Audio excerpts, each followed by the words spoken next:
Senhoras e senhores deputados, vamos então retomar a nossa reunião da Comissão, a Comissão da Economia, Obras Públicas, Planeamento e Habitação. Como sabem, esta Comissão começou a reunir às 2 da tarde, de hoje, às 14 horas, onde tivemos já duas audições anteriores.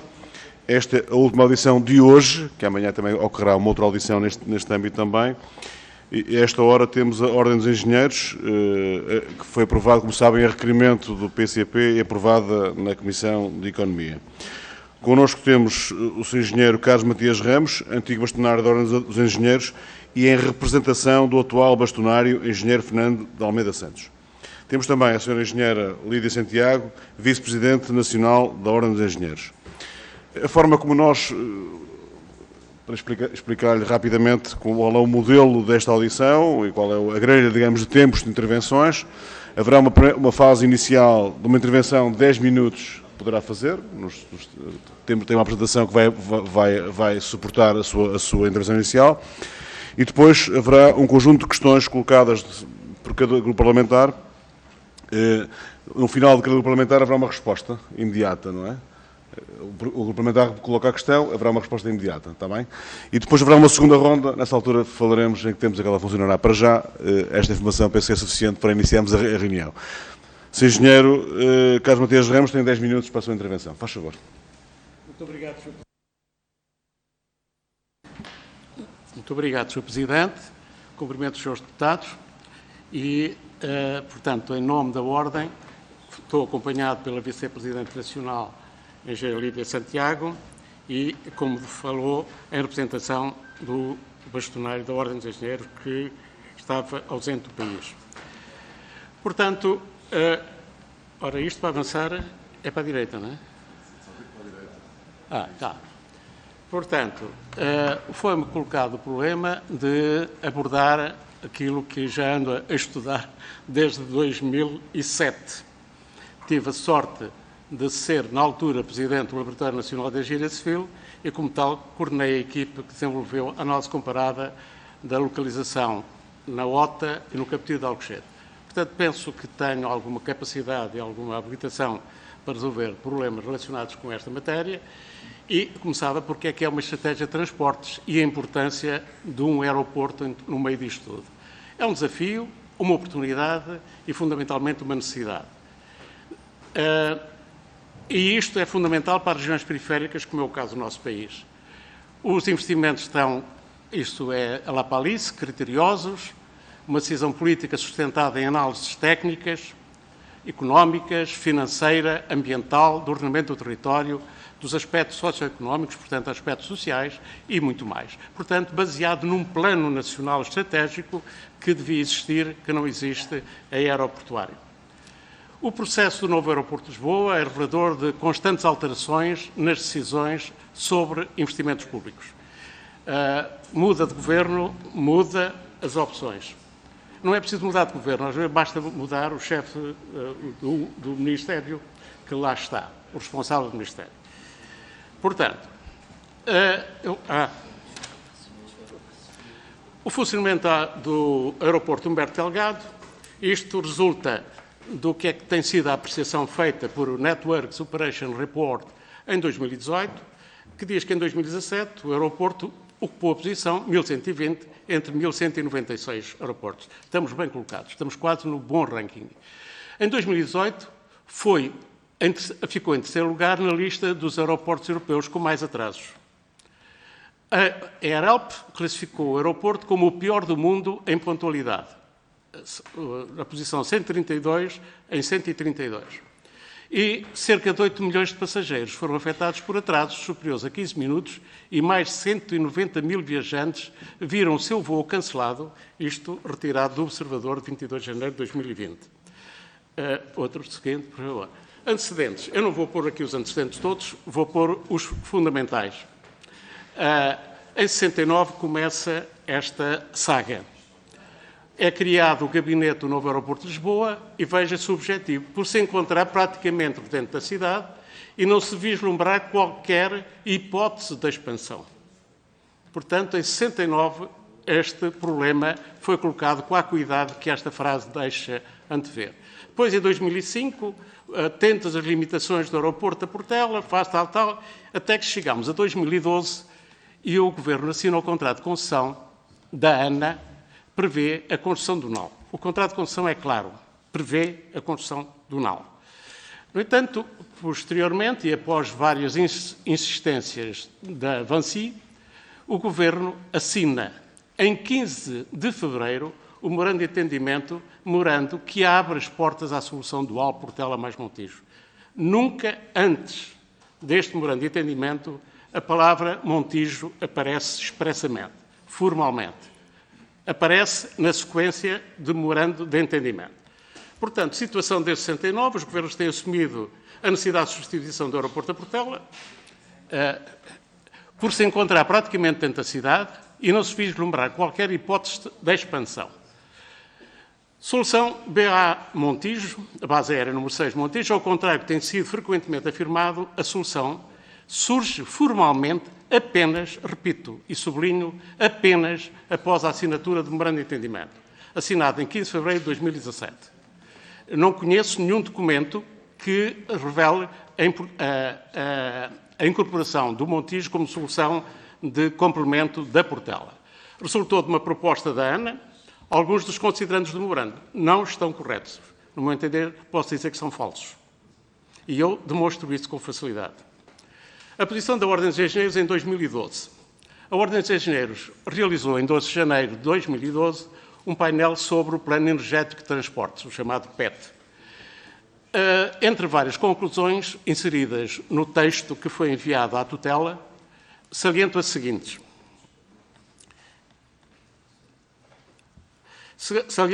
O fazimento da construção do NAL em Alcochete, localização já validada do ponto de vista ambiental, constituindo a primeira fase o complemento da Portela e progredindo em fases seguintes, adaptada à situação económica do país e à própria evolução do tráfego, com vista a permitir o pleno desenvolvimento do NAL, em substituição da Portela, de forma a poder acomodar, sem constrangimentos, o volume de tráfego de 40 a 45 milhões, isto era a estimativa em 2012, de passageiros esperados para 2050. De acordo com os dados do Eurocontrol, baseados em vários cenários, inclusive pós-pandemia, diz que o tráfego em 2023, em meados de 2023, será equivalente ao registrado em 2019.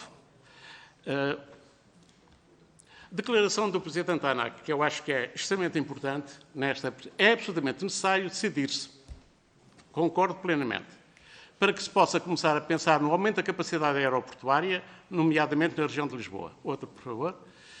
As condicionantes da avaliação ambiental estratégica. A avaliação ambiental estratégica foi uma solução adotada na sequência daquilo que todos conhecemos e estabelece estes três cenários a considerar. Nenhuma avaliação ambiental estratégica é definida com base à partida. A legislação é clara. A avaliação ambiental estratégica não tem condicionamentos. Inclusive, a solução zero tem que ser considerada para efeitos de análises comparadas. Portanto, mas repito, Portela mais um em que o mais um é a base aérea número 6 Montijo.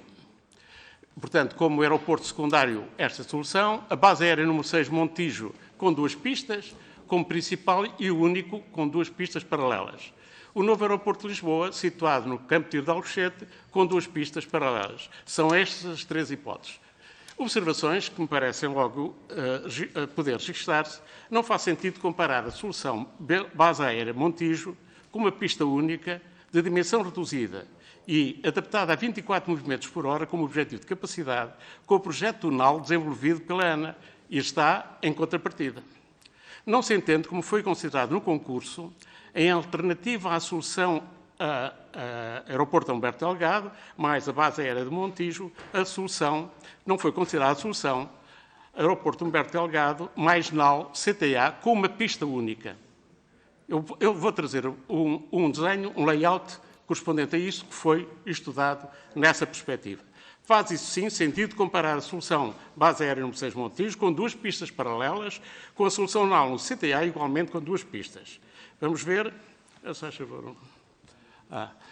Documentação fornecida no concurso. é desequilibrada, totalmente desequilibrada.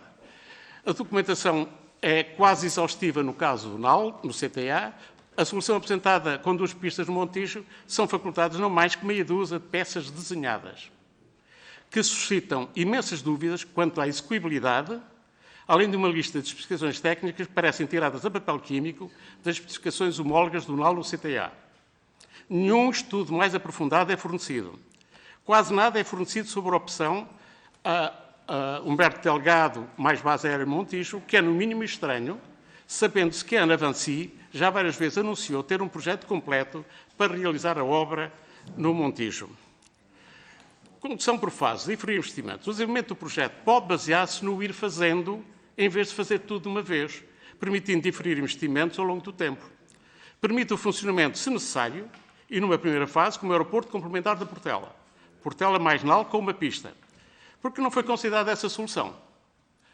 Então aqui, a solução do lado esquerdo é a solução final com o layout do aeroporto no NAL e a traço-ponto, limitados a traço-ponto, aquilo que seriam as obras necessárias para fazer a solução, a fase 0, chamamos assim, com uma pista única. Isto sim deve ser comparado em termos técnicos, económicos, financeiros, ambientais, etc., com a base aérea no Museu do Montijo. Outra comparação é injusta e é incorreta. Tenho aqui a solução BA, a base aérea no Montijo, está ali em cima, que precisa de 390 metros mais.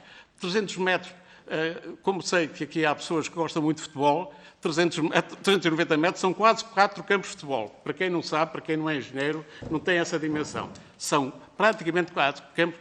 E a largura é também quase 4 campos, porque são precisos 150 metros de largura na plataforma para poder operar. Depois é o seguinte, é dito sempre, é mais barato. É mais barato em relação a quê? Nunca disseram. Depois dizem, o que é que se aproveita da base aérea número 6? O espaço. Ele tem que ser totalmente sobrelevada. A cota neste momento, na extremidade atual, com a extensão, seria 2,70 metros, cota. O estudo de impacto ambiental impõe a cota 5.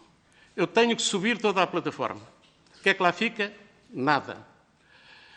Depois é o seguinte, para Jusante, aquela zona é uma zona de lodos, porque aquela zona foi conquistada ao estuário, na base aérea número 6. É uma base de lodos com 4 metros de espessura e a rocha está a 24 metros de profundidade. Isto custa muito dinheiro. Eu fiz um estudo preliminar disto e quanto custa. Nunca o disse, nem o vou dizer, enquanto a Vancy não disser desagregar os custos da solução na base aérea no Montijo. Mas temos aí comparadas as duas soluções possíveis. Depois, esta é a solução layout para o Campo de Alcochete, onde se vê perfeitamente as duas pistas e depois todos os apoios de terra e ar necessários para que seja um aeroporto digno desse nome. Outro, por favor. Este é o layout apresentado em que está o Rossio na Rua da Betesga. Esta é a solução com duas pistas montadas no Montijo. Vejam lá, Samoco está ali ao lado, o acesso à Ponte Vasco da Gama está ali e as duas pistas dá a sensação que foi metido, desculpem o termo, a martelo. Eu procurei ver como é que era a execuibilidade disto em termos operacionais e funcionais. Não consegui. Outro, por favor. Solução em confronto. O NAL é uma solução que não compromete o futuro e, em particular, o bem-estar e a saúde das populações.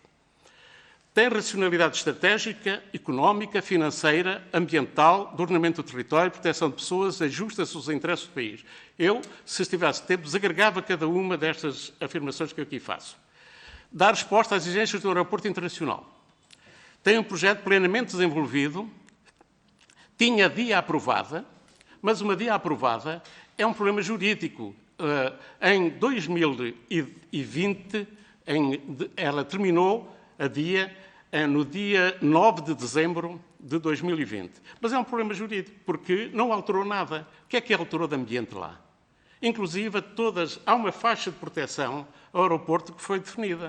Do ponto de vista ambiental, não alterou nada. Há que ajustar. há um novo projeto. Mas é simples, é rápido, não dá milhões, mas é uma solução perfeitamente viável e rápida. Havia ser, apesar da Vinci, da Ana Vinci, não ter renovado, como seria a sua obrigação, a via, ela é facilmente renovável.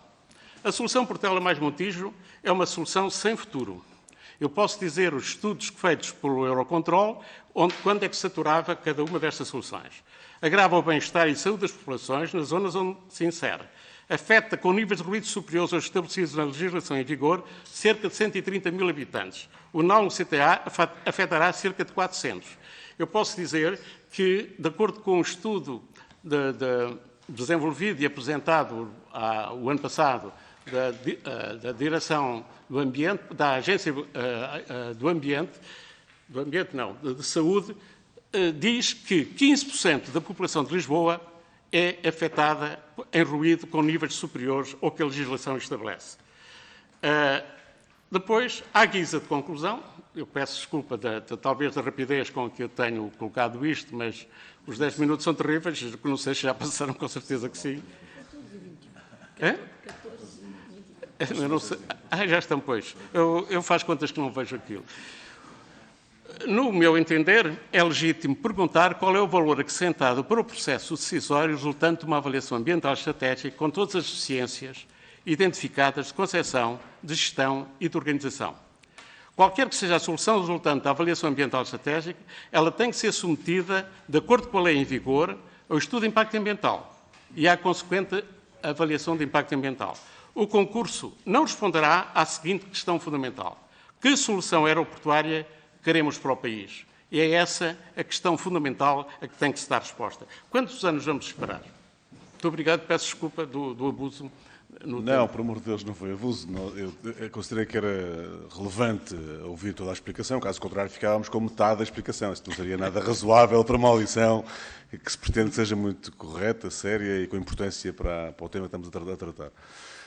Agora, de imediato, darei a palavra à Sra. Deputada Paula Santos, do parlamentar do PCP. Como o PCP foi o autor do requerimento, compete-lhe iniciar esta fase de audição. Tem 5 minutos, Sra. Deputada, faz favor. Muito obrigado, Sr. Presidente. Eu queria agradecer à Ordem dos Engenheiros estar aqui presente, podermos aprofundar o debate sobre uma questão que é absolutamente estratégica para o nosso país e para o desenvolvimento, e agradecer desde já a síntese que aqui nos deixa, mas que com um conjunto de elementos que eu creio que são muito úteis, até tendo em conta a tarde que já tivemos de debate sobre estas questões, mas que vem, de certa forma, também acrescentar a este debate um conjunto de elementos que nós consideramos que são muito importantes, e por isso agradecer por isto. E eu, se calhar, começava exatamente como o Sr. Engenheiro terminou, se me permite, perguntando, de facto, que solução é que pretendemos para o nosso país no que diz respeito ao setor aeroportuário. E eu creio que é a resposta a esta questão que está, naturalmente, a solução adequada para aquilo que é necessário para o nosso país. Se pretendemos uma solução, de facto, que permita um desenvolvimento, que permita uma expansão, que permita ter em conta uma perspectiva, não de curto prazo, mas uma perspectiva a médio e longo prazo, que tenha em conta as enormes potencialidades no nosso país, neste setor, tendo em conta as importantes ligações que a TAP assegura do ponto de vista intercontinental, são elementos que devemos ter presentes. E isso não é compatível com uma solução ou com uma opção, deixem-me assim dizer, utilizando uma expressão que utilizei há pouco, catamanque, ou seja, uma espécie de aeroporto num território em que não tem qualquer possibilidade de crescimento, de expansão, e que só por si é limitadora, ou seja, nem permite resposta agora, quanto mais para o futuro, para aquilo que se pretende. O Sr. Engenheiro frisou aqui um aspecto que foi muito importante, que foi, até ao memorando de entendimento, assinado em 2017, a opção Montijo nunca tinha sido colocada. formalmente. Sim, mas nunca tinha sido colocada. Mas eu creio que é um aspecto muito relevante neste processo, porque nesta tarde aquilo que nós constatamos é que houve uma decisão que foi tomada. Houve uma decisão, houve estudos que foram feitos, fundamentados, uma declaração de impacto ambiental. Podemos perguntar porque é que ela não foi prorrogada. Não é? É uma questão que se pode colocar e isso naturalmente permitiria e dava mais condições para o avanço de uma solução que responda às necessidades do nosso país. E nós não desligamos o fato dessa opção só ter surgido nessa altura que coincidiu com um período posterior à privatização da VACI, que naturalmente tem um conjunto de interesses que não são os mesmos interesses que os interesses do nosso país e que não são os mesmos interesses do nosso país e do nosso desenvolvimento. E deveriam ser esses que o Governo deveria estar preocupado e não preocupado com os interesses da VACI e de enfrentar efetivamente esses interesses que estão em cima da mesa. Nesta discussão veio para cima e eu queria-lhe também lhe solicitar esses elementos, fez uma referência breve, mas nesta discussão vem muitas das vezes para cima da mesa questões de rapidez, questões de custos. Eu creio que esses elementos também são importantes para o debate e se puder também desenvolver esses aspectos, creio que ajudava nesta apreciação. Porque, e terminando com esta questão, do ponto de vista do potencial do nosso país, ele é por demais evidente, embora ouçamos algumas vozes, o setor da aviação não é um setor que esteja para terminar, muito pelo contrário, é um setor que está em franco desenvolvimento e, portanto, não é nenhuma avaliação de ambiental estratégica que nos vai falar da importância deste setor. Creio que todos à volta desta mesa percebemos a sua importância. Sabemos também que há muito que está identificada a necessidade da retirada do aeroporto do centro da cidade de Lisboa, por todas as razões e mais algumas, não é? Questões do plano económico, questões ambientais, questões de saúde pública e impactos sobre as populações. Seria um erro avançar com uma opção em que estas questões não estão resolvidas e contém os mesmos condicionantes. E parece-nos a nós que seria, de facto, um caminho, aliás, das várias. Quando dizemos nós, porque temos ouvido vários especialistas, várias entidades, fundamentações relativamente a esta matéria, e há uma solução que está em cima da mesa, de facto, que é, vou terminar, Sr. Presidente, que é o avanço, concretizar aquilo que já foi decidido, que há uma decisão que está tomada e que pode muito bem avançar numa perspectiva faseada, ou seja, de progressivamente ir retirando a operação do centro da cidade de Lisboa e com a construção faseada do aeroporto no Campo de Tiro de Alcochete permitiria também, neste processo, não só garantir também as condições para o desenvolvimento da própria TAP, que é importante, mas do ponto de vista da infraestrutura aeroportuária, dotarmos o país de uma infraestrutura que efetivamente nos permita ir ao encontro daquilo que nós necessitamos e que permita também contribuir para o desenvolvimento, obviamente, nos vários planos. Muito obrigada. Muito obrigado. Sr. Engenheiro Carlos Matias Ramos, em nome da Ordem dos Engenheiros, faz favor. Tem 5 minutos para responder. Vai ver que depois terá vários 5 minutos. Passo a olhar para ali. Faz favor. Obrigado. Muito obrigado, Sra. Deputada Paula Santos, pelas questões que colocou. E a primeira começa: que solução queremos para o país, solução aeroportuária? É uma resposta que deve ser posicionada como a base de tudo. Neste momento, discute-se, é a base aérea no Montijo, é naquele sítio, é naquele outro sítio. E não temos um plano estratégico aeroportuário que define exatamente o que é que queremos para o país e qual é, em função disso, qual é a solução que se melhor ajusta a este objetivo. Portanto, solução que queremos para o país, penso que a resposta está dada desde 2008.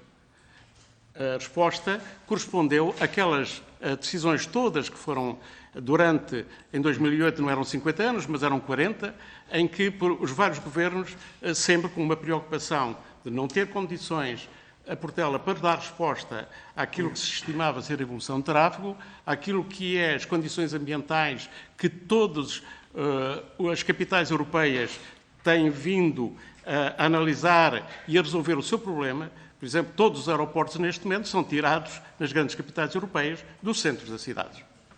Não há nenhum aeroporto internacional na Europa que esteja no centro da cidade.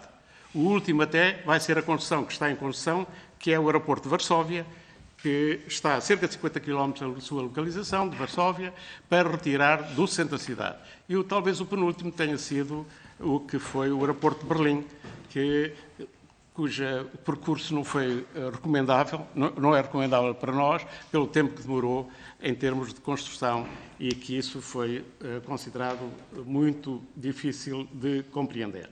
A rapidez e custos são as palavras que têm sido utilizadas para defender o Montijo. Eu pergunto, que rapidez?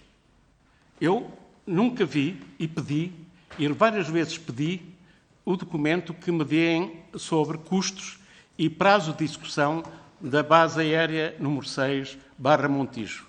Será que é assim tão difícil terem?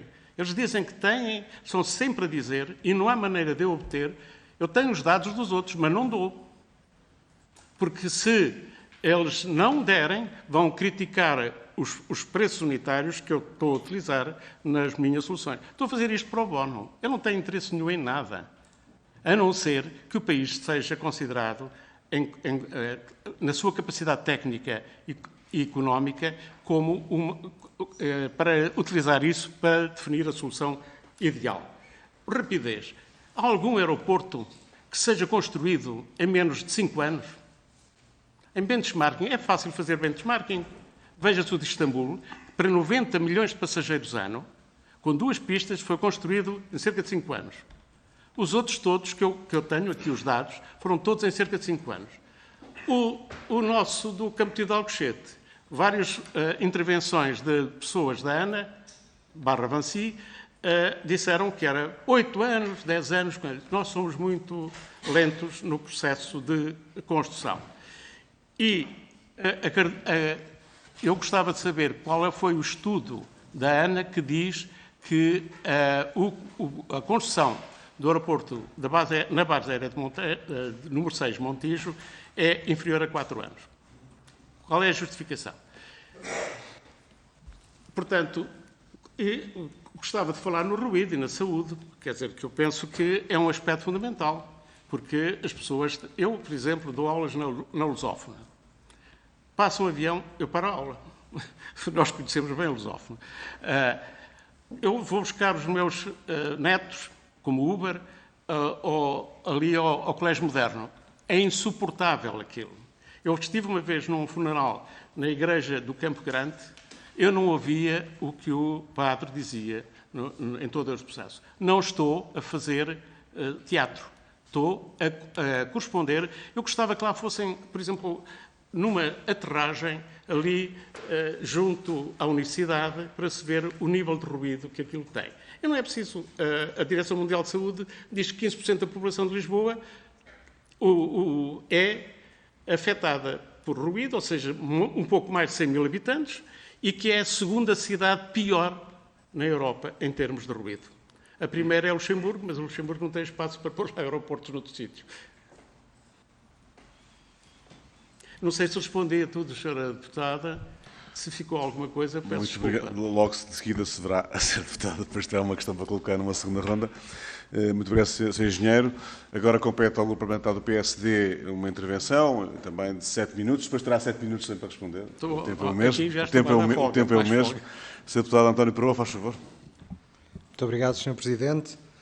Começo naturalmente por cumprimentar a Ordem dos Engenheiros, mas particularmente a Sra. Engenheira Lídia Santiago, é um gosto de revê-la, e também o Sr. Engenheiro Carlos Matias Ramos, e agradecer particularmente ao Sr. Engenheiro o contributo que, ao longo destes anos, tem dado, um bocadinho resistindo e provocando, provavelmente, evitando decisões mais precipitadas, com o seu contributo sempre baseado em análises técnicas muito bem fundamentadas. Aliás, queria também, a propósito da presença da Ordem dos Engenheiros aqui na Assembleia da República, neste âmbito, para sublinhar a importância os engenheiros, que a engenharia portuguesa e que a Ordem dos Engenheiros que os representa têm tido, sendo parte da sua missão, o progresso da engenharia, mas para além disso, o progresso também do país tem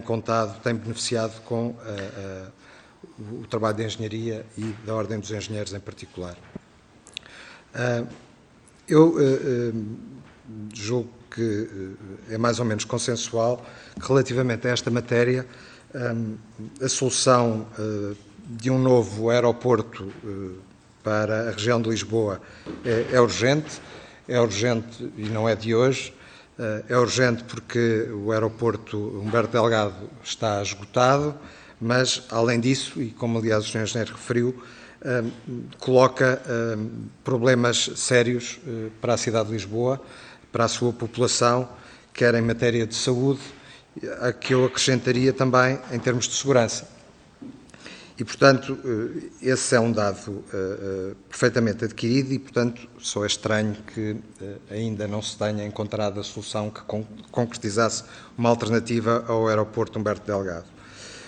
Sucede, porém, que esta alternativa tem que ser uma alternativa, do nosso ponto de vista, de longo prazo, que seja flexível e, portanto, capaz de se adaptar à evolução.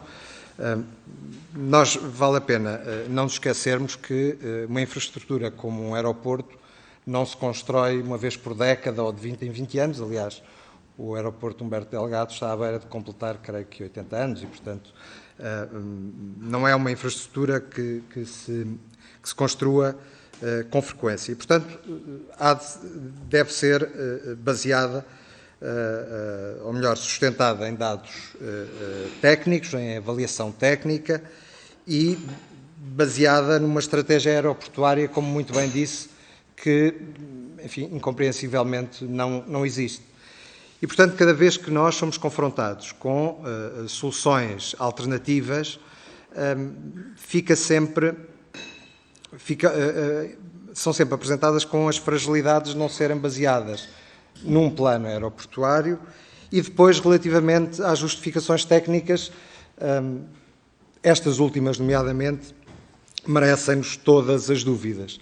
E, portanto, o primeiro ponto é fundamental que, qualquer que seja a decisão, que ela seja suportada por uma avaliação técnica que seja transparente, que seja inequívoca e que permita ao país deixar de discutir a localização, porquanto ela é baseada em elementos que são rigorosos. Eu tenho algumas questões que gostava de colocar. As primeiras são relacionadas com o caráter da Ordem dos Engenheiros e, portanto, estão relacionadas com o envolvimento da engenharia e da Ordem dos Engenheiros neste processo. A primeira pergunta é saber se a Ordem dos Engenheiros foi chamada a pronunciar-se no âmbito desta fase da proposta de avaliação ambiental estratégica ou se de algum outro modo participou nessa decisão. A segunda questão é perguntar se a capacidade e o conhecimento da engenharia portuguesa está a ser utilizada neste processo. Em terceiro lugar, perguntar se, ainda para mais tendo em conta o seu percurso no passado e as suas responsabilidades, Sr. Engenheiro, relativamente ao LUNEC, que é a Casa de Engenharia Civil, em particular, se, tendo em conta ainda para mais o antecedente da participação na avaliação ambiental estratégica de 2008, em que colocou, em comparação à OTA com Alcochete, se nessa altura foi chamado, por que razão lhe parece que desta vez o LUNEC não teve o mesmo protagonismo, eu acrescentaria até ver nenhum protagonismo, porque ainda não foi chamado a participar. E por fim, neste grupo de questões, se lhe parece que o envolvimento da Ordem dos Engenheiros e, se quiser também, das universidades ligadas à engenharia, se não seria positivo o envolvimento destas entidades numa decisão deste tipo. Uma outra questão prende-se com algumas coisas que disse relativamente a esta proposta em concreto da avaliação ambiental estratégica que está em cima da mesa. Pareceu-me que afirmou que as soluções que são colocadas em alternativa não são comparáveis. E já não vou à questão de que, à partida, esta avaliação ambiental não deveria ter sido condicionada como está a ser, mas mesmo no pressuposto, que é o caso concreto, de ter sido condicionada, se as hipóteses que estão em cima da mesa são verdadeiramente comparáveis. E se não forem, se isto não pode ser lido como uma análise viciada à partida, cujo resultado provável é aquele que o Governo quer que seja concretizado. Uma penúltima questão para lhe perguntar, aliás esteve na base destas audições, a dúvida sobre a salvaguarda do interesse estratégico do país. Não vou colocar a questão sobre a escolha de uma empresa ou de um consórcio que tem uma empresa espanhola com interesses nos aeroportos espanhóis, que são concorrentes dos nossos, claramente, mas colocar-lhe a questão mais global sobre se lhe parece, eu termino já, Sr. Presidente, se lhe parece que o interesse estratégico nacional está salvaguardado com este caminho que estamos a seguir. Mesmo a terminar, é a última questão, perguntar se a Ordem dos Engenheiros pensa pronunciar-se de forma mais aprofundada sobre este cenário que temos em cima da mesa, se formalmente a Ordem dos Engenheiros pretende fazê-lo, ou pelo menos debater, aprofundar esta matéria, e se a Ordem tem neste momento os dados suficientes para fazer essa análise mais aprofundada. Muito obrigado, Sr. Presidente. Muito obrigado, Sr. Deputado António Proa. A palavra à Ordem dos Engenheiros, Engenheiro Carlos Matias Ramos. 7 minutos para responder, faz favor. Bem, em relação à questão se foi contactada... Então, a Engenheira Lídia Santiago, faz favor. Aí embaixo, no verde. Sim, senhor. Boa tarde a todos. Muito obrigada por nos receberem. Na realidade, a Ordem dos Engenheiros tem 12 especialidades e 21 especializações. E uma das especialidades, para além da engenharia civil, é a engenharia do ambiente. E, para além disso, também temos uma especialização em segurança industrial e outros tipos de segurança. Ora bem, de facto, o Colégio de Engenharia do Ambiente reagiu àquilo que houve como estudo, mas que a Ordem dos Engenheiros alguma vez tenha sido contactada para o fazer ou a montante ou a jusante, nunca aconteceu. Mas, na realidade, tudo o que dá rendimento e tudo o que se produz num país é feito pela engenharia. E nós temos um déficit de engenharia neste país. E pela ausência dos engenheiros no poder de decisão e nos locais de decisão, é que o nosso país não dá os passos necessários para ser um país, não estar em terceiro lugar a contar do fim. Eu não adianto mais nada, engenheiro. Muito obrigado, Sra. Engenheira. Sr. Engenheiro Carlos Matias Ramos, faz favor, pode prosseguir. Vamos ligar então. Sr. Deputado, agradeço imenso as suas palavras, que revelam, para além de tudo, uma certa estima, que eu reconheço. E quero dizer que eu tenho um conceito de vida. Ou se desiste, ou se resiste. Como eu tive um conhecimento profundo, ou julgo ter, o que é que foi todo o processo de decisão que antecedeu 2008, em que me envolvi com força, porque acredito na capacidade técnica do nosso país, e foi nessa perspectiva que, a partir daí, digo, eu não vou desistir de conduzir um processo que, aos esses, que tem ido aos esses, aos altos e baixos, a uma estrada extremamente sinuosa, que eu não entendo, para estas indecisões, não é decisões, indecisões que têm vindo a acontecer. Portanto, em relação à minha participação, sempre no pro bono, quero dizer que fui convidado para um consórcio. E eu disse que não, porque quero estar com as mãos livres para fazer o que quiser nesta matéria e para defender o conhecimento ao serviço do meu país. Análises comparadas, eu posso dizer que na análise comparada que foi utilizada pela equipe que eu tive a sorte de liderar no laboratório, foram considerados 7 fatores críticos. 7. O 7 é um número cabalístico, todos conhecemos, mas a partir de 7 começa a ser mais complicado.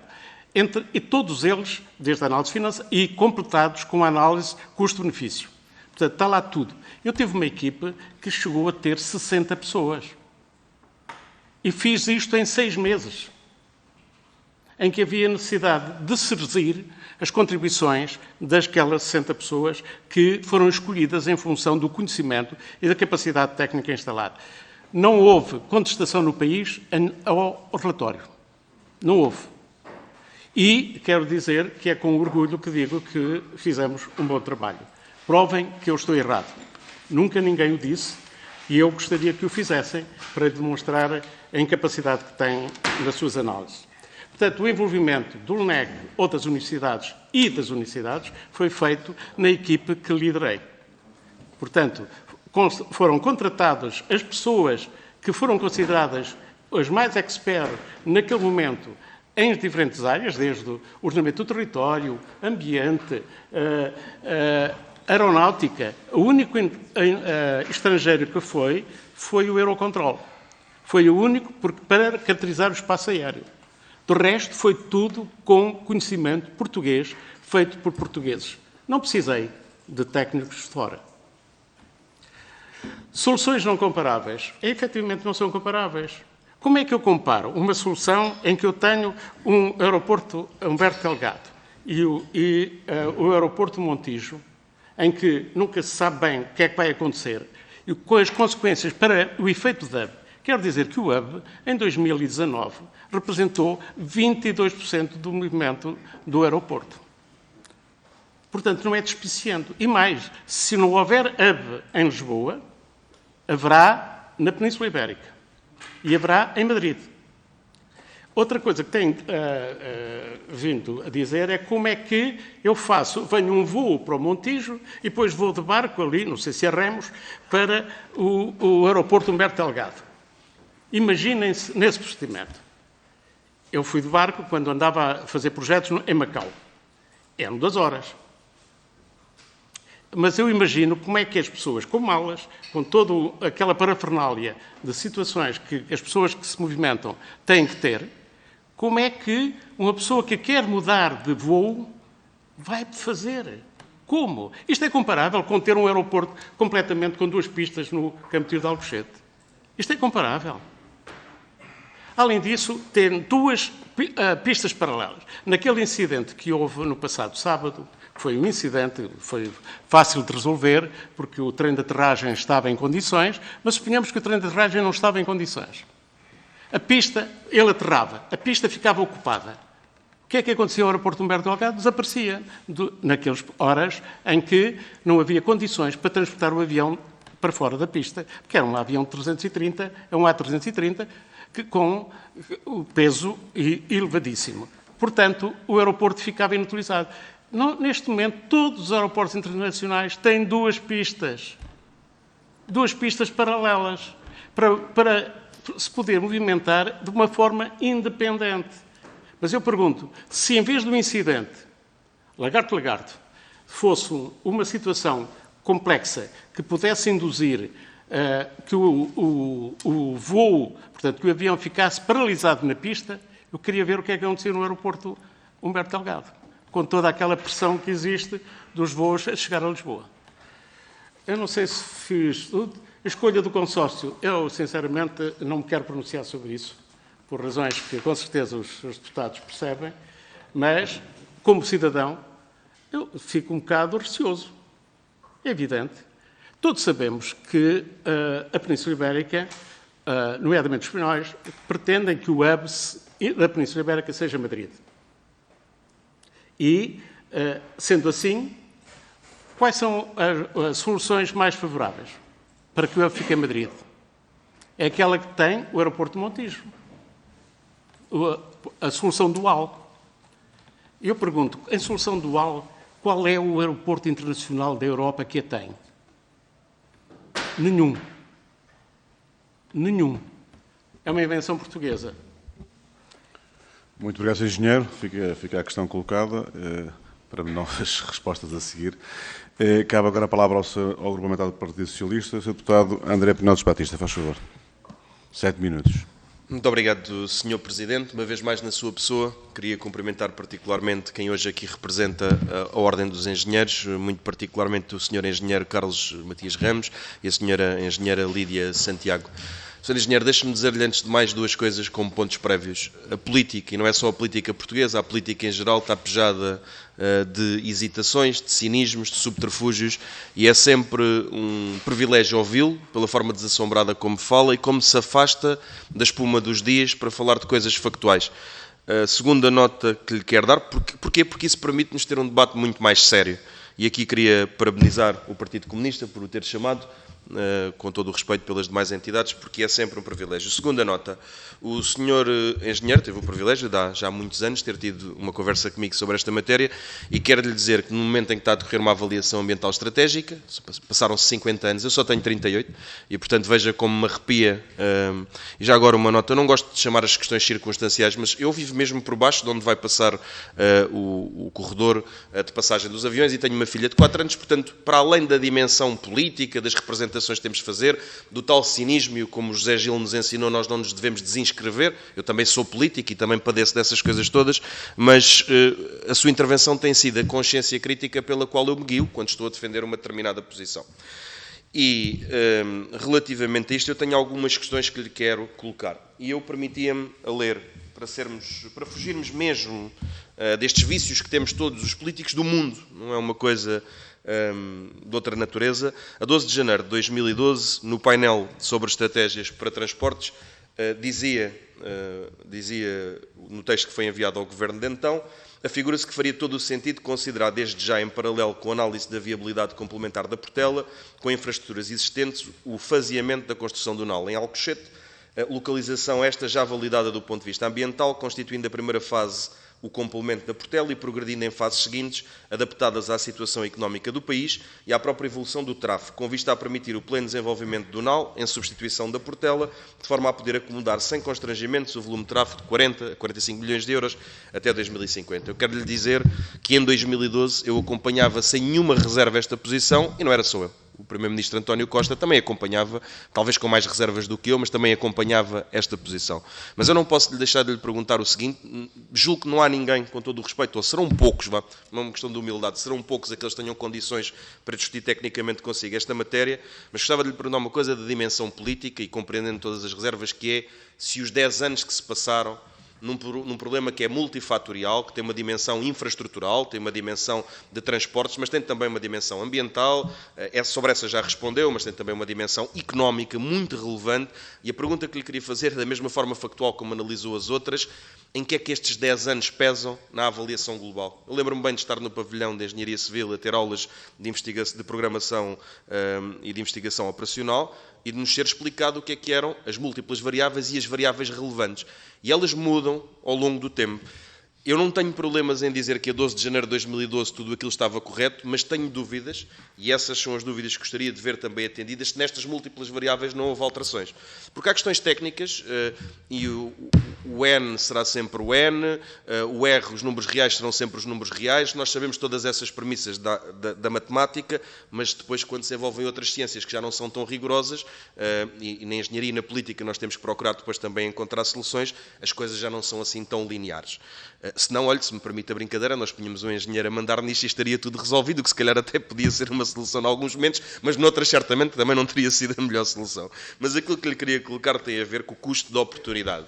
E o custo da oportunidade, na medida em que eu não quero neste momento tão delicado, numa matéria tão delicada, ser mais atrevido ou voluntarioso do que devo.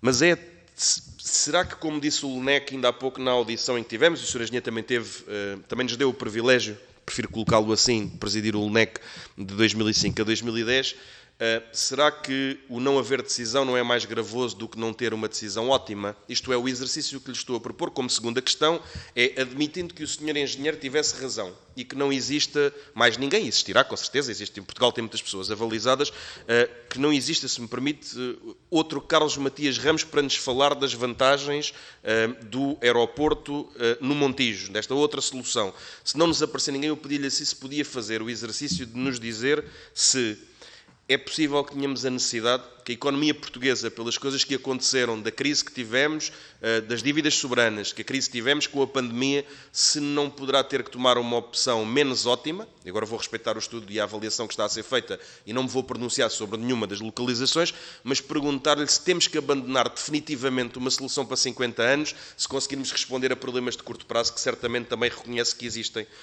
Eu queria fazer também outra coisa. Queria exortar a Ana, daqui do Parlamento, e que fique redigida em ata, a facultar-lhe toda, a si, à ordem, da forma, toda a informação que solicitou, que me parece importante, e perceba, aliás, porque é que não revela a que tem. E aí é uma questão de sindicância, e eu queria exortar a que partilhassem consigo, porque perguntava-lhe outra questão, a terceira. Nós ouvimos que são 8 anos a 10 anos a concretização do CTA. No Campo de Tiro de Alcochete, aliás, do NAL no Campo de Tiro de Alcochete. E eu não tenho muitas dúvidas, mas o Sr. Engenheiro talvez me possa esclarecer, e eu tenho todo o privilégio em ser esclarecido, que no Montijo nós mais rapidamente teremos uma solução, ainda que na sua opinião já expressou que não é a solução ótima. Nós sabemos que as grandes obras públicas, todas elas, têm grandes impactos, não existe o contrário. Eu arrepio-me quando pergunto às pessoas se não veem nenhuma vantagem numa determinada solução, porque eu sei que todas têm vantagens e desvantagens, e para termos uma discussão séria temos que partir desse pressuposto. Mas a última pergunta, que é talvez a mais atrevida, é perguntar-lhe o seguinte: não teremos que talvez pelos erros que comecemos no passado? E há aquela expressão famosa do Alqueva, e todos me permitirão o plebeísmo, do construam-me porra. Mas eu vou-me atrever. Não poderemos nós enquanto coletivo, não é o grupo parlamentar do Partido Socialista, não é o do PSD, não é o do PCP, não é o do Bloco de Esquerda, não falo da Iniciativa Liberal e do Chega, porque não existiam, mas, Sr. Engenheiro, eu pergunto-lhe, não teremos nós que pagar a fatura da luz e indecisão de se calhar o Sr. Engenheiro não ter sido ouvido há 10 anos atrás, ou há 12, ou há 15?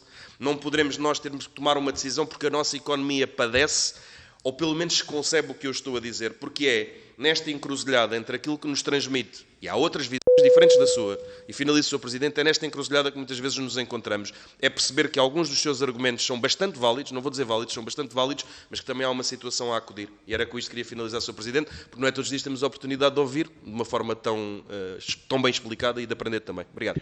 Muito obrigado, Sr. Deputado André Pinhal Batista. Temos agora, então, a resposta do Sr. Engenheiro Carlos Matias Ramos. Faz favor. Sr. Deputado.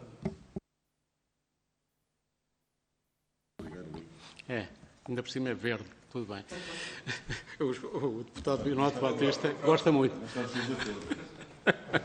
Eu estou a falar para o deputado Pinote Batista e, no meu caso, também quase comungo isso. Bem, houve aqui várias questões. A primeira tem relacionada com as palavras extremamente simpáticas, eu quase, se eu trouxesse babete, babava-me, mas que eu agradeço imenso e que reconheço como uma forma de valorizar aquilo que é a engenharia e o engenheiro que tem lutado porque não haja achismo neste processo. Eu ouvi, durante um determinado processo, na televisão, eu acho que o Montijo é mais barato. E uma vez eu escrevi a vários achistas que lá estavam, e dizendo, mostre-me o documento que comprova isso que está a dizer. A rapidez de execução. Eu demonstro que a rapidez de execução, então se forem para aterro, aquele aterro tem que ser consolidado. E não esquecer que aquele aterro, 1/3 da base aérea número 6 é aterro hidráulico. Isto é, o material chupado do rio e metido ali para fazer aterro tem que ser consolidado e tem que ter tempo. E o tempo é uma coisa que não existe nestas situações, quando a gente quer ser rápido. Portanto, rapidez é uma falácia. O custo, demonstrem que eu estou errado. Como disse o Sr. Deputado, que eu estou aqui na convicção de que estou certo, mas posso estar errado. Mas demonstrem. Nunca demonstraram. Várias vezes o Presidente da ANA foi à televisão dizer que era 8 anos para construir, até 11. Falou nisso. Determinadas pessoas foram para o prós e contras onde eu estava a dizer que o custo de Montijo, isto em 2017, o custo de Montijo eram 200 milhões de euros. Olha, metade disso é para fazer o aterro, Sr. Deputado. Não pense porque aquilo tem que ser com estacas de brita, porque aquilo é lodos. Bem, não interessa. Depois já era 800 milhões. E parece que estamos num leilão, esta forma de atuar que eu não concebo como engenheiro, isto incomoda-me, cria-me urticária. Como é que é possível alguém com responsabilidades falar em tempos de execução e em custos sem os justificar devidamente? Como lhe digo, em benchmarking é uma forma de avaliar se aquilo que nós estamos a dizer é certo ou errado. E não conheço nenhum aeroporto, com exceção do de Berlim, que tenha demorado mais de 5 anos a construir. Como digo, Istambul foi o último, para 90 milhões de passageiros ano, foram 5 anos. Depois, a decisão baseada, aquilo que eu penso que é fundamental, é que qualquer decisão tem que ser necessariamente política, isso não há dúvida nenhuma. Agora, tem que ser baseada em uma análise técnica, económica, financeira, de ordenamento do território, de ambiental, social, o que é que eu vou desenvolver ali na sequência de uma infraestrutura desta natureza. Ora, o Campo de Alcochete, inclusive, podia criar a cidade aeroportuária, que é um conceito que está a desenvolver-se em várias zonas da Europa, em que os grandes empreendedores não vêm para as cidades, ficam nos aeroportos e têm reuniões onde têm bons hotéis, campos de golfe e todas aquelas iniciativas necessárias para garantir isto. Portanto, a cidade aeroportuária permite, tem espaço, tem condições para executar isso. Quanto aos custos, é uma das coisas que eu posso dizer. Em 2009, o BIP foi contratado pela ANA. ANA não era Vancy, era ANA mesmo, anterior, portanto, ao contrato de concessão, para estudar a capacidade de recuperação do investimento no aeroporto. E a construção, veja-se, a taxas aeroportuárias da época, porque não há nenhum aeroporto deficitário internacional, não há. As taxas da época, taxas aeroportuárias, não têm nada a ver com as atuais, eram muito mais baixas. Em 17 anos recuperávamos o custo de construção. Há 26 anos era recuperado um valor que eu agora tenho receio em ter dar, mas anda a ordem dos 4 mil milhões de euros. Mas eu dou esses valores, que eu tenho lá isso. Portanto, o BPI fez esse estudo. Era no suposto que se construía o aeroporto e abandonava-se a Portela. Porque não tem sentido fazer aqui, para tornar aquele aeroporto rentável, cometer o mesmo erro que foi cometido no Canadá. Dentro dessa, portanto, em relação a isso, portanto, processo de decisão, temos capacidade técnica cá no país para apoiar a decisão política. As indecisões não podem ser baseadas em conversas entre os políticos do momento, porque o país não é o momento, o país é o futuro. E, portanto, quando vejo o Sr. Primeiro-Ministro, desculpem-me lá, dizer que vai conversar com o futuro Presidente do PSD para decidirem qual é a melhor solução para a velocidade alta de caminho de ferro, para o aeroporto, os meus cabelos que tenho, fui-os perdendo porque me arrepia isto. Cria-me urticária. Como é possível fazer-se afirmações deste tipo? Nunca está em causa a decisão, é sempre política, repito, que é para underline. Agora, não pode ser sustentada em conversas baseadas em situações de momento. Ela tem que ser sustentada em documentos credíveis, sérios, transparentes e baseados no conhecimento técnico-científico da época. De outra maneira, é criar condições para o erro no processo de decisão. Muito obrigado, Sr. Engenheiro. A palavra agora ao Sr. Deputado. Faz favor. Sr. Deputado André. Muito brevemente. Por ter um compromisso, eu vou ter que sair. Queria só pedir desculpa aos representantes da Ordem por não ficar até ao fim. Não é nenhum desrespeito, é porque tenho mesmo um compromisso que vou presidir uma Assembleia e não posso não estar. Muito bem. Obrigado. Sr. Deputado Filipe Melo, do Partido Chega, faz favor. Muito obrigado, Sr. Presidente. Cumprimentar, naturalmente, o Sr. Engenheiro Carlos Matias Ramos e a Sra. Engenheira Lídia Santiago, agradecer a presença nesta audição. Sr. Engenheiro, eu começava por recuperar uma afirmação do Sr. Bastonário Fernando de Almeida Santos, em que nos diz que Alcochete será a melhor solução para o novo aeroporto, tanto do ponto de vista operacional como económico. Relembro também palavras do Sr. Engenheiro Carlos Matias Ramos, nesta mesma casa, em 2021, em que diz que desafio a ANA a provar que a solução minimalista no campo de tiro de Alcochete é mais cara do que Montijo. E ainda acrescenta o Sr. Engenheiro Carlos Ramos que daquelas instalações, refiro-me à base aérea número 6, Montijo, daquelas instalações só se aproveitaria o espaço, uma vez que a pista teria de ser aumentada e aterrada.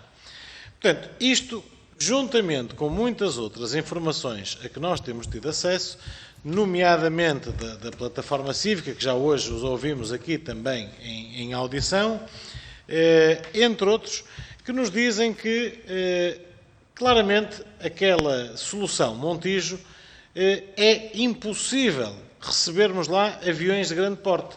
Portanto, um A330 não poderia aterrar na base aérea número 6, depois transformada em aeroporto Montijo, por não ter pista suficiente, já considerando um aumento da pista para o máximo, que seria construída sobre uma base de lodo de 4 metros de altura, o que ia demorar variadíssimos anos até ficar consolidada. Portanto, tendo em conta todo este cenário, toda esta explicação, surgem-me logo duas questões que eu gostava que o Sr. Engenheiro nos ajudasse a esclarecer. A primeira, temos nós alguns dos melhores engenheiros do mundo, uns deles na NASA, na Google, na Microsoft, entre outras. Se os nossos grandes quadros vão para o estrangeiro, se temos nós grandes quadros também em Portugal, qual, na sua opinião, o motivo para que a Ordem dos Engenheiros, o LENEC e universidades não estejam a participar numa decisão tão importante para o futuro do nosso país? Arrisco a dizer, uma decisão que vai influenciar os próximos 70, 80, 90 anos do nosso país, num ponto tão fundamental e tão crucial como é o aeroporto, em termos sociais, em termos económicos e em termos de ligação a outro ponto que muitas vezes nos esquecemos aqui de referir, que é a ligação às nossas comunidades. Portugal tem várias comunidades, enormíssimas comunidades espalhadas pelo mundo fora. E um aeroporto desta dimensão pode condicionar ou pode fazer essa ligação às comunidades. Gostava também de lhe colocar outra questão em termos de custos. Alcochete fala-se que pode ascender a 6 mil milhões de euros e que a ANA Aeroportos se compromete a investir 20% desse valor para ter a nova solução do Montijo pronta e operacional. Sr. Engenheiro, eu de engenharia pouco ou nada percebo. De economia ainda percebo um bocadinho. E eu quero-me parecer que não vamos precisar do tempo de maturidade total dos tais 70 ou 80 anos, mas que bastaria entre 10 a 15 anos para termos o retorno desse investimento, mesmo que fosse 5 vezes superior à solução Montijo, se não perdermos uma coisa muito importante que vamos estar a entregar aos espanhóis, que é o hub de Lisboa para Madrid. Isso sim seria um grande tiro na nossa economia e na nossa capacidade de recuperar o investimento feito. Porque estamos a falar que Lisboa tem, se não o melhor, mas dos melhores pontos estratégicos de localização do mundo. Da Europa tem certamente, porque os voos de longo curso, não se faz um voo de longo curso de Berlim para o Rio de Janeiro, ou de Paris para Buenos Aires, ou até mesmo de Madrid para Toronto, mas de Lisboa já se faz. Eu pergunto-lhe, Sr. Engenheiro, com a maior abertura possível. Acha que esta solução que está a ser descartada pelo Primeiro-Ministro, que o disse inclusivamente que não há plano B, que está a ser bem montada, ou que não será ruinoso para o país num futuro não muito distante? Essa era a primeira questão. A segunda questão é se concorda ou não que essa pressão, essa chantagem, digamos assim, do Primeiro-Ministro e a teimosia, desculpem a expressão, de não querer ouvir partes tão importantes no futuro do aeroporto, seja ele onde for, volto a frisar, como o caso da Ordem dos Engenheiros, como o caso da LNEC e como o caso de algumas universidades, que nós temos dos melhores investigadores do mundo, e a FCT já o reconheceu, porque é que esses recursos que estão à nossa disposição não estão a ser devidamente utilizados, volto a referir, num tema tão importante para o futuro do país nos próximos 50 ou 70 anos. Muito obrigado, deputado Filipe Melo. A palavra à Ordem dos Engenheiros. Engenheiro Carlos Matias Ramos, faz favor. Sr. Deputado Filipe Melo, agradeço as questões que colocou e mantenho o desafio que fiz quando cá estive da última vez. Mostrem com dados, com custos reais e baseados em análises credíveis que a solução Montijo é mais barata que a solução chamada fase zero, isto é, uma pista no Campeão de Alcochete que permitiria a evolução para as tais duas pistas que são desejáveis. Quanto à capacidade do Montijo para receber os wide bodies, não tem. Os chamados wide bodies. E daí, neste momento, como sabe, a base aérea número 6, neste momento a pista tem 2.200 metros, número redondos, e com o acrescento que está previsto vai para cerca de 2.600 metros. O que se faz com que um A320 não tenha problemas é mais na descolagem. Quando o combustível, que é medido em toneladas, porque em volume não pode ser, porque a densidade varia com a altitude, portanto, por isso se mede em toneladas. Nós fizemos o estudo do que é que seria um A320 a descolar a plena carga, porque com certeza que, por exemplo, para o ponto a ponto, aqui na Europa, entre Lisboa e, por exemplo, outras capitais, ele não pode estar limitado em termos de quilómetros a percorrer. Ele vai utilizar a máxima capacidade disponível para poder utilizar os seus depósitos e, portanto, ter o máximo alcance possível, que é isso que lhe rentabiliza o investimento. Portanto, o aeroporto da Portela, a pista tem 3.800 metros. Permite os wide bodies, permite todas as aeronaves que neste momento estão disponíveis no mercado.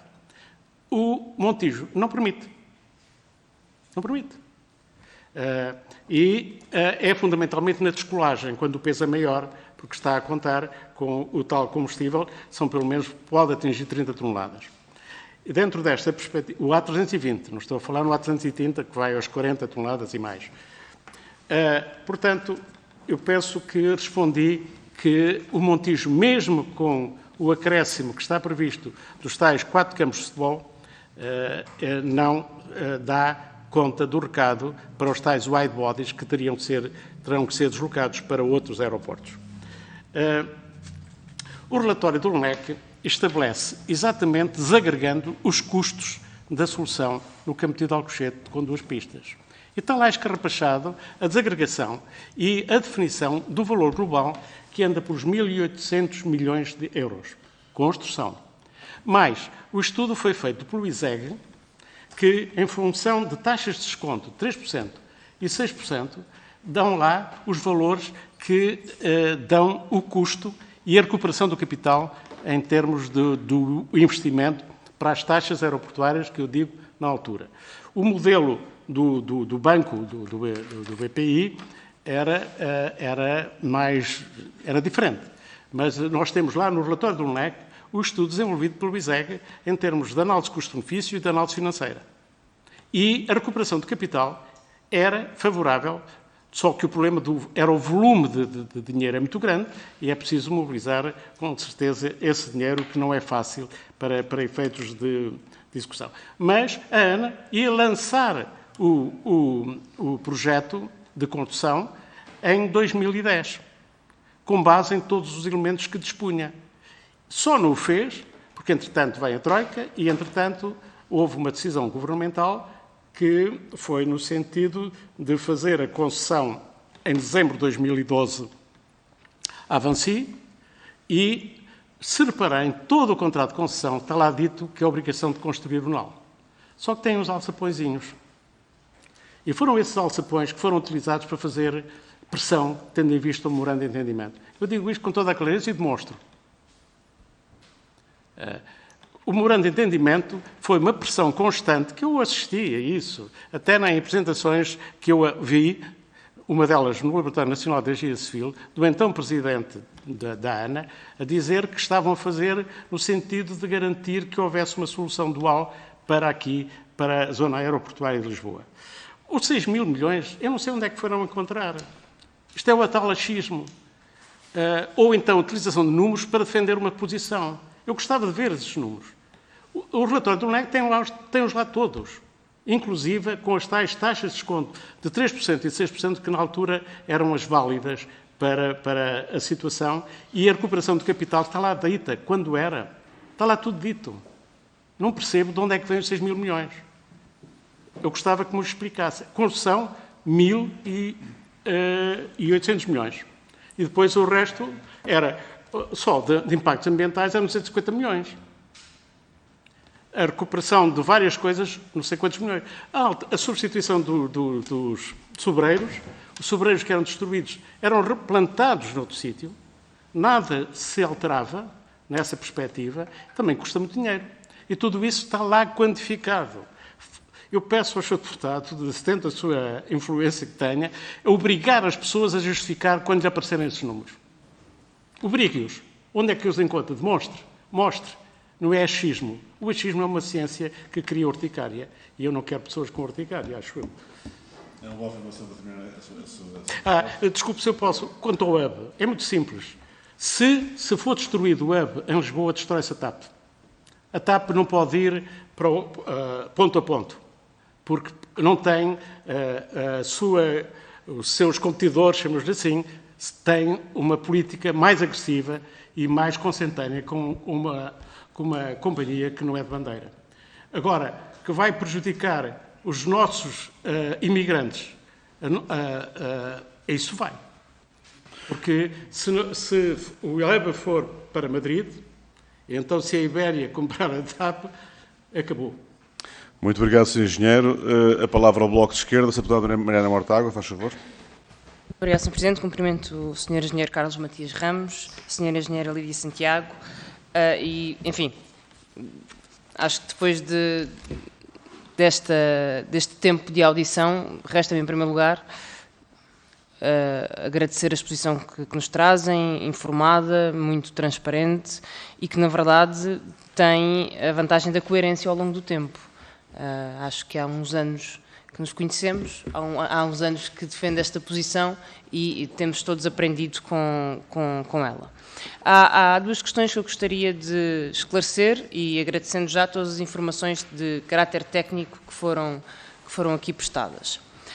Em primeiro lugar, tem a ver com a forma como esta nova avaliação ambiental estratégica está a ser colocada em cima da mesa e porque é que os procedimentos desta vez não seguem as regras do passado. Ou seja, tendo o LNEC informação e conhecimento adquirido sobre esta matéria, tendo o LNEC estudado já algumas das alternativas, porque é que não é o LNEC chamado a fazer uma nova avaliação?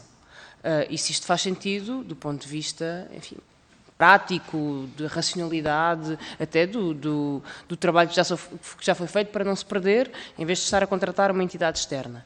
E a mesma questão coloco relativamente ao IMT, se é ou não a entidade mais apropriada para criar os termos do contrato e do caderno de encargos, uma vez que, posso estar enganada, não me parece que o IMT tenha tido no passado grande intervenção, quer sobre obras públicas de grande dimensão, infraestruturas, quer sobre o setor da aviação em particular. E por isso há duas instituições mais apropriadas para isto. Uma é o LNEC, no caso das obras públicas, outra é a entidade que se ocupa das questões do negócio aéreo e que tem a ANAC, que tem essa responsabilidade. A segunda questão é uma questão política. O senhor deputado do PS, um dos senhores deputados do PS, que aqui estavam, já não estão, perguntou-se, será que ponderaria o Montijo uma solução menos boa em nome de qualquer coisa que eu não percebi ainda muito bem o que é. Ou seja, a pergunta é, pelos vistos, o senhor deputado do PS admite que Alcochete é a melhor solução, mas pede que ponderemos o Montijo porque é mais barato, porque é mais rápido, enfim, todos estes argumentos que ainda não conseguiu demonstrar. E a pergunta é, porquê a insistência no Montijo? Eu acho que essa que é a pergunta. Porquê a insistência no Montijo? Se os estudos técnicos, as várias opiniões apontam para Alcochete, se os estudos de Alcochete estão feitos, se compreende que no Montijo, para além de tudo o resto, questões ambientais, sociais, a questão do transporte, como bem aqui disse, como é que podemos pensar num aeroporto que é ligado ao outro aeroporto principal e à cidade através de um transporte fluvial? Como é que isto é sequer equacionável? Que sabemos como é que funciona depois. E por isso, sabendo nós de tudo isto, porquê é que o Montijo continua a ser uma opção?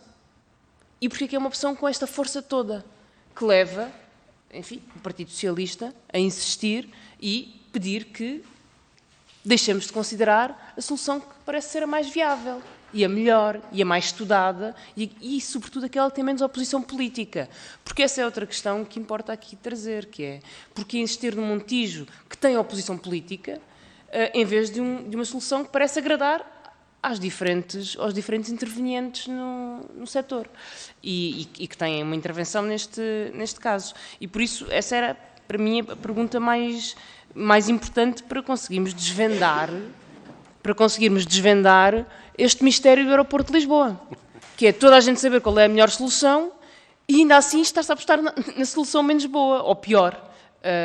Enfim, talvez nos pudesse iluminar sobre isso e também sobre o papel do IMT e do LNEC, que nos parece, um mais, outro menos, que nos parece ser aqui um dado estranho nesta reconfiguração da construção do aeroporto. E agradecer mais uma vez o contributo que trouxeram. Muito obrigado, Sra. Deputada Mariana Mortágua. A palavra à Ordem dos Engenheiros. Sr. Engenheiro Carlos Matias Ramos, estão cá em nome da Ordem dos Engenheiros, é assim que eu faço a abordagem. A Sra. Deputada Mariana Mortágua fez aqui questões em que eu terei alguma dificuldade em responder. Não é porque eu não tenho ideias, mas não as posso fazer. Bem, em relação à avaliação ambiental estratégica, só quem não conhece a legislação em vigor é que acha que isto que lá está pedido pelo Governo é uma avaliação ambiental estratégica. Não é. A avaliação ambiental estratégica consagra determinados princípios que têm que ser estabelecidos e utilizados para a sua concretização. Mas o facto de se ter definido à partida aquelas 3 hipóteses a considerar e não as 4 que eu refiro, no meu entender, não foram felizes, não foi feliz a decisão. A palavra feliz, percebam o que é que eu quero dizer. Depois, quanto ao IMT, efetivamente eu andei à procura no site da IMT atividades nesta área aeroportuária e não encontrei.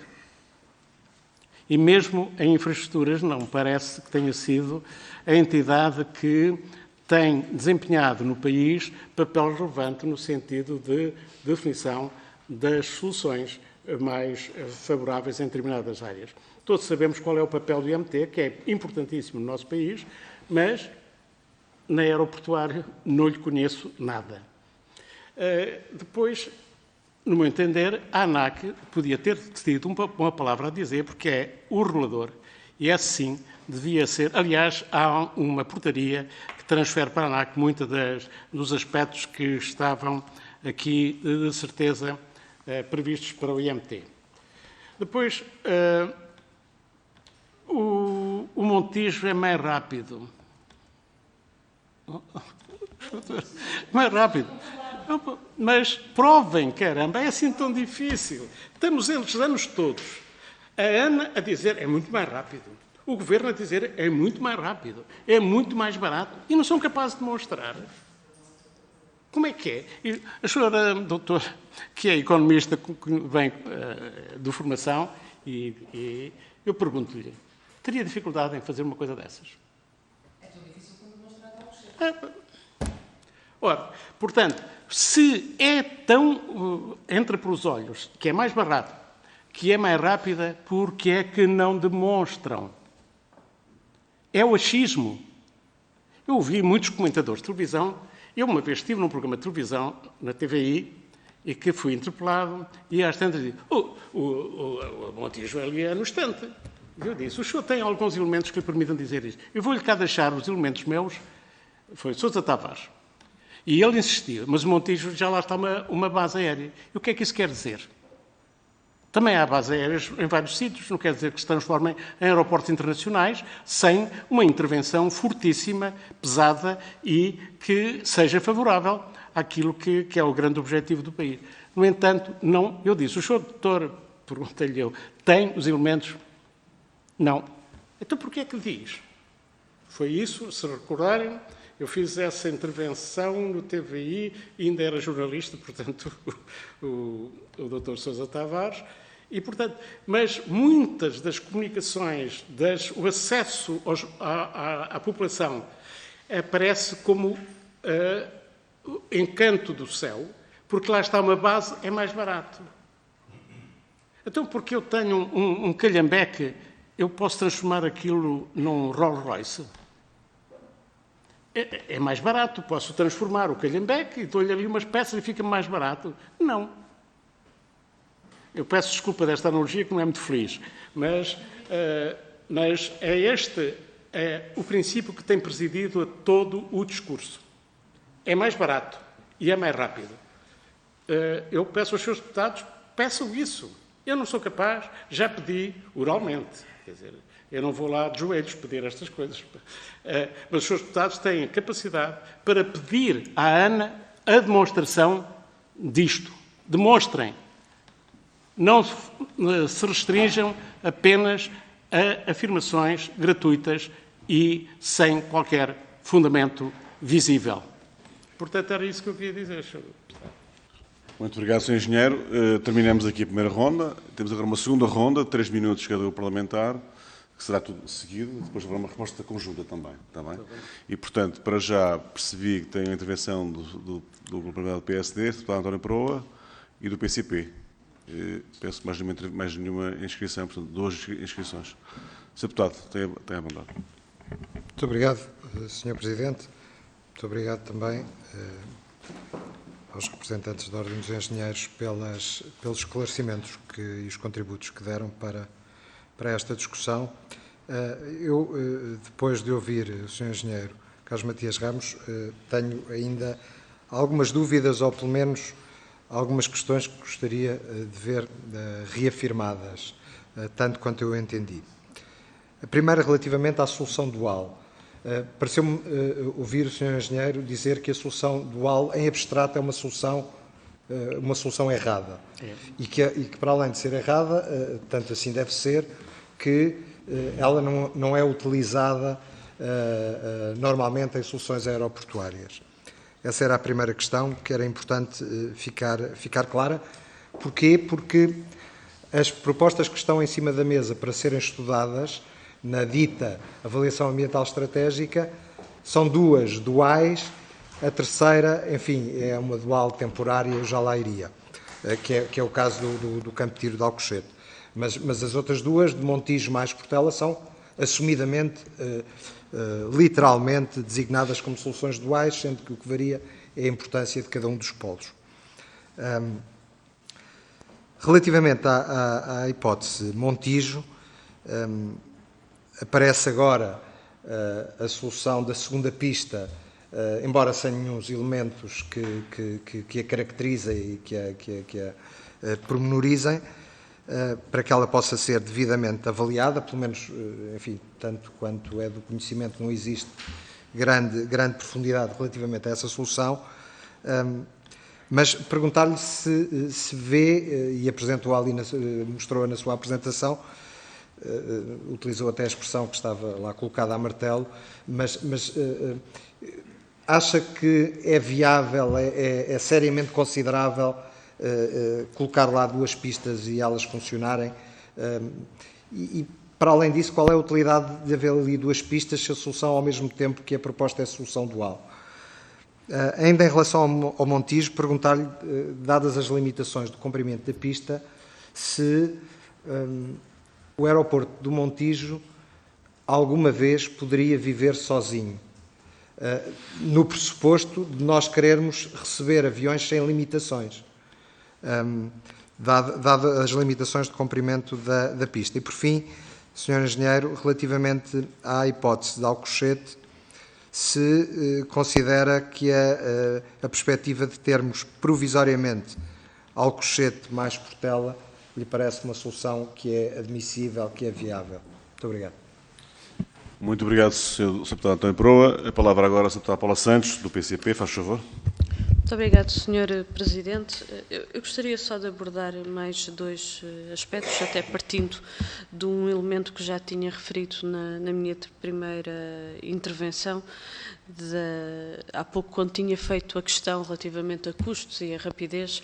Naturalmente era para que também, de uma forma pública, mais uma vez esses elementos viessem para cima da mesa, porque para nós parece-nos evidente que uma solução que pode avançar numa perspectiva faseada, como já está colocada, que já tem todos os estudos, fundamentos, a declaração de impacto ambiental poderia ser muito bem resolvida rapidamente, em termos de processo e de concretização, terá muito mais condições para avançar até se o objetivo for, de facto, tendo em conta a preocupação de que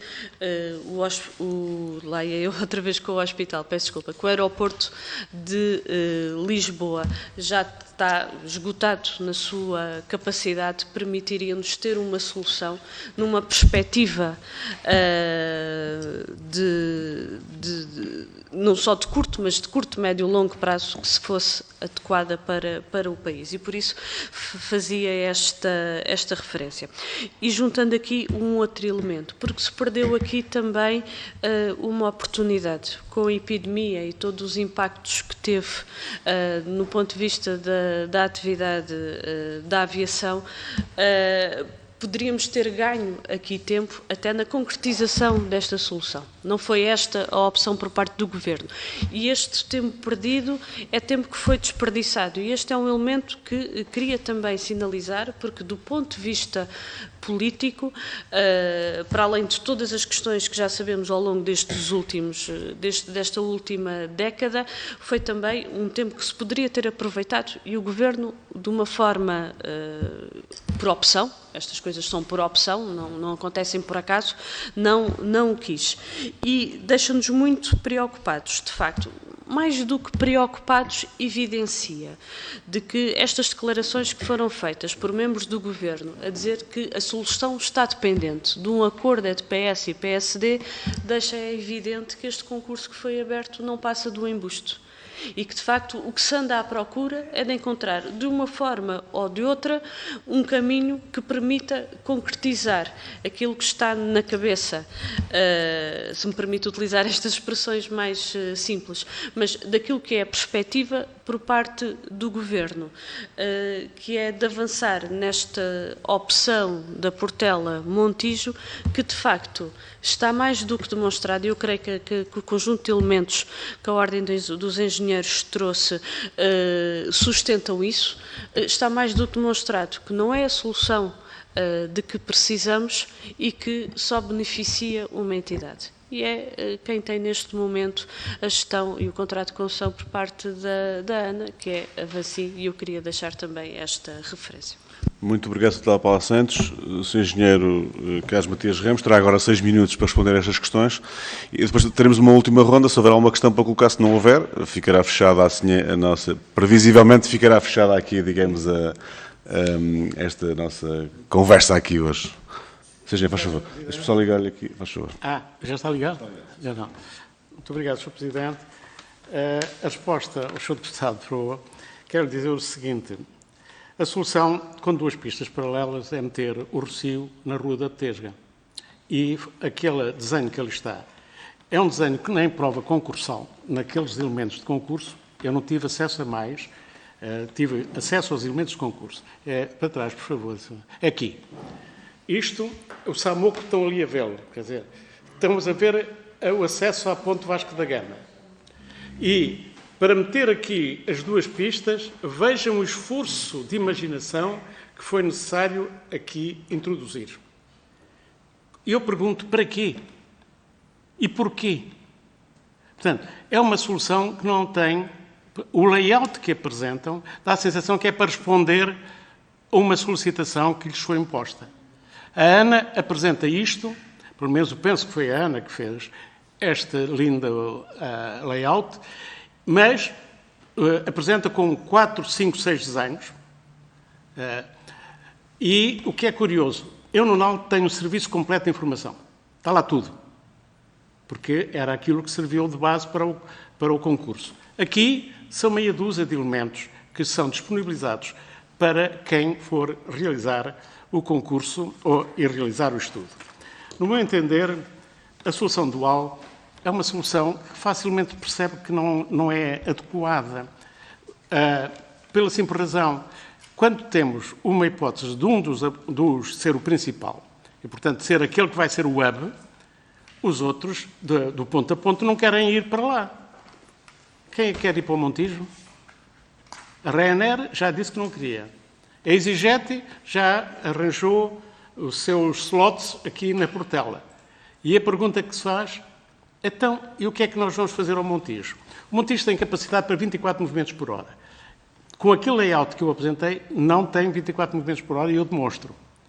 Por causa das chamadas saídas rápidas e pelos percursos que o avião tem que fazer. Que ele tem que rodar 180 graus para poder descolar no sentido, por exemplo, norte. E isso são 5 minutos. Ora, 5 minutos, isto já fizemos as contas. 5 minutos, façam as contas, quantos voos podem fazer? Não são os tais 24 movimentos. Mas admitamos que são 24 movimentos por hora, como está dito na capacidade do Montijo. Eu no Campo de Alcochete tenho capacidade para 100 movimentos por hora. 100 movimentos por hora. Portanto, não tenho limitações de slots, que agora a Portela, esta luta que até envolveu a União Europeia, que é uma coisa que me faz alguma impressão. Portanto, em que a luta pelos slots faz lembrar a luta de antigamente dos taxistas para ter as suas licenças de operação. E, portanto, a resposta é fácil. EasyJet não vai para lá, para o Montijo, porque já ganhou os seus slots e a lógica é, tendo um slot, ninguém lhes pode tirar, desde que eles satisfaçam os objetivos que lá estão consagrados. A Ryanair também não quer, já o disse explicitamente. Então quem vai para o Montijo? Alguma empresa quer fazer o seu ponto a ponto sem ter possibilidades de utilizar o hub? Não sei. O mercado aeronáutico não é fácil. Portanto, eu penso que respondi àquilo que... solução dual. A solução dual é desvantajosa também pelo seguinte. Eu tenho que duplicar a parte policial. Tenho que fazer os controladores aéreos, pelo menos uns 18 que eu tenho que lá ter. Dessa ordem de grandeza. Se não forem 18, é coisa... E não é barato. Os controladores aéreos não são baratos. E toda a segurança é duplicada, praticamente. E eu pergunto qual é a vantagem de uma solução dual. Eu percebo uma solução dual em regime temporário. Agora, solução definitiva. Que país é que utiliza isto? Nenhum. Nenhum, porque não é preciso perceber da aeronáutica. Basta ter um bocadinho de tempo para pensar, porque muitas vezes as pessoas não têm tempo para pensar. E para ver que a solução dual é desfavorável do ponto de vista de exploração. A sua deputada Paula Santos falou nos custos e prazos. Isto é o busilis da questão. A técnica que tem sido utilizada é que é mais barato e mais rápido. Mas nunca algum dos seus deputados tem elementos que me digam que é mais rápida e que é mais barata? Porquê que não dizem, caramba? Porquê que não demonstram? E como lhe digo, valores desde 200 milhões, só quem não percebe nada de engenharia é que dê estes valores desta ordem de grandeza, a 800 milhões definidos pelo Sr. Presidente da ANA já foram utilizados. Vejam a forma como isto está a ser manobrado, utilizado, não com objetivos sérios, mas com o objetivo de deitar areia para os olhos das pessoas que ficam efetivamente emocionadas. Está lá uma base aérea, aquilo é mais fácil. Não fica lá nada, só aproveita o espaço. Até porque a própria pista não tem capacidade de carga para os aviões comerciais. Penso eu. Quanto à avaliação ambiental estratégica em concurso, o objetivo fundamental Vamos lá ver. Não é preciso ter um raciocínio, penso eu pelo menos facilmente lá chego, ser muito perspicaz, para se perceber que o grande interesse da Vinci é manter a Portela. A Portela dá a Vinci qualquer coisa, em termos de atividade não aeroportuária, 33% da sua receita. 33%. Ora, uma fase de transição, este valor não seria mantido, forçosamente. Mas, com um bom aeroporto, podia aumentar e ter toda a capacidade, como vemos nos aeroportos internacionais, a capacidade de vendas, chamemos-lhe assim, introduzida pelo aeroporto. Portanto, resumindo e concluindo, faço esta afirmação com a convicção que estou certo, mas eles podem dizer que não é verdade. Querem manter a Portela até 2062, que é o fim do contrato de concessão. O resto é tirar valores para que essa solução seja alcançada. Isto é a minha perspectiva. Provem-me que estou errado. Muito obrigado, Sr. Engenheiro. Temos mais uma questão para ser colocada. Há aqui uma última ronda de 2 minutos. Eu ainda tentei que não... Enfim, vamos lá então terminar a última ronda. Sra. Deputada Patrícia Dantas, quem mais está inscrito? Sr. Deputado António Proa, faz favor. Síntese, capacidade de síntese. Sim, senhor. Menos de 2 minutos. Sr. Presidente, muito obrigada. Sr. Engenheiro Carlos Matias Ramos, é um prazer estar aqui e ouvir estas explicações e aula, inclusive. Queria só questionar-lhe sobre um aspecto de pormenor, se me pode elucidar, na questão dos terminais. Número de terminais que será possível em cada opção. Isto é, se for em Alcochete, quantos terminais é que poderemos vir a ter? Porque isso aumenta também a capacidade de futuro das infraestruturas e também a questão do Montijo, se podemos perceber o que é que isto está previsto nesta questão. Muito bem, Sra. Deputada. Foi muito rápida, não é? Muito bem. Sr. Deputado António Proa, também, faz favor. Vou procurar ainda ser mais rápido, porque eu tinha colocado uma questão que o Sr. Engenheiro depois acabou por não esclarecer, ou pelo menos eu não a escutei, mas depois, quando na sua intervenção, acabou por me fazer sublinhar esta questão. O Sr. Engenheiro disse que a Vinci não quer sair da Portela. E isso... Sim. Não, claro que sim, eu compreendi nesse sentido.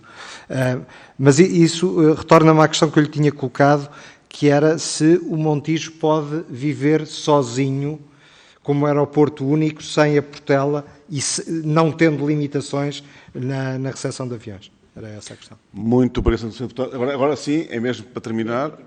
Já foram colocadas as questões. Tem 4 minutos. Deixa só ligar-lhe aqui. Para terminarmos mesmo a lista. Está bem, faz favor. Obrigado. Ao contrário do que é feito nos considerandos do memorando de entendimento, há um relatório do Eurocontrol de dezembro de 2016 que prevê, que estima o que é que vai suceder no aeroporto da Portela, considerando 42 movimentos por hora e 48 movimentos por hora na sequência das obras que lá estão a fazer. Não vão conseguir 48 movimentos por hora, mas o Eurocontrol assumiu 48 movimentos por hora. E diz que o aeroporto da Portela saturaria, se não houvesse o Covid, em 2030. Com os novos cenários que agora se dispõem, podemos dizer que será 2034. Portanto, e o Montijo, Portela mais Montijo, E eu demonstro isso com facilidade. Posso enviar os estudos para caracterizar isso, tanto do Eurocontrol como a evolução estatística face a dados que disponho, fornecidos por as companhias aéreas em termos de evolução de tráfego. E em 2040, no máximo, Portela mais Montijo estão saturados. Estão saturados. Digam que estou errado. Eu provo que estou certo.